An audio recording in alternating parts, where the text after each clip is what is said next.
বিভিন্ন রূপে তারা কিন্তু মাঠে অবস্থান করার চেষ্টা করছেন, নির্বাচনে অংশগ্রহণ করার চেষ্টা করছেন। এই বিষয়ে আপনার একটু সুনির্দিষ্ট বক্তব্য, যেমন আপনার জাতীয় পার্টি, তারা তো তাদের আমরা ছিল, সহচর ছিল, বরাবরই কথা বলেছি যে আওয়ামী লীগের দোসর জাতীয় পার্টি যারা বাংলাদেশে ফেসিবাদ তৈরি করেছে, এতগুলো মানুষের গণহত্যা করেছে, সেই গণহত্যার পরিবেশ তারা তৈরি করেছে, গণহত্যা করিয়েছে নিজেরা, তারা কোনোভাবেই বাংলাদেশের রাজনীতিতে পরিবেশিত হতে পারে না। জাতীয় পার্টিকে নির্বাচনে দিয়ে আসা এটা একটা এজেন্সির খেলা, এবং এটা আওয়ামী পুনর্বাসনের প্রক্রিয়ার একটা ধাপ। এটা বাংলাদেশের জনগণ কোনোভাবেই এটা গ্রহণ করবে না।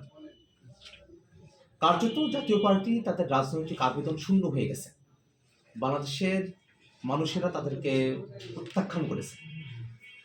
তারা তাদের মুষ্টিমেয় নেতাকর্মীদেরকে নিয়ে তারা বাংলাদেশের জনগণের উপরে যে প্রতারণার রাজনীতি তারা অতীতে করেছে, সেটাকেও সামনের দিকে কন্টিনিউ করে যাওয়ার যে পথ তারা বেছে নেওয়ার চেষ্টা করছে এজেন্সির সহায়তায়, সেটাও বাংলাদেশের জনগণ কোনোভাবে বরদাস্ত করবে না।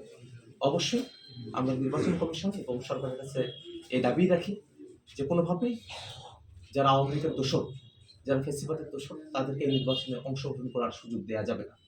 যারা গণতন্ত্রে বিশ্বাসী নয়, তারা কিভাবে গণতন্ত্রের সব থেকে গুরুত্বপূর্ণ ধাপ নির্বাচনে অংশগ্রহণ করার যোগ্য হতে পারে?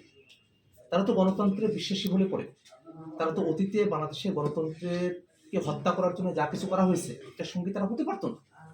যারা মূলত গণতান্ত্রিক শক্তি নয়, যারা সন্ত্রাসী, মাস্তানি এবং ফেসিবাদী কায়দায় দেশকে পরিচালনা করতে চায়, তাদের সহযোগী হতে চায়, তারা কোনোভাবেই গণতান্ত্রিক প্রক্রিয়ার অংশ হতে পারে না।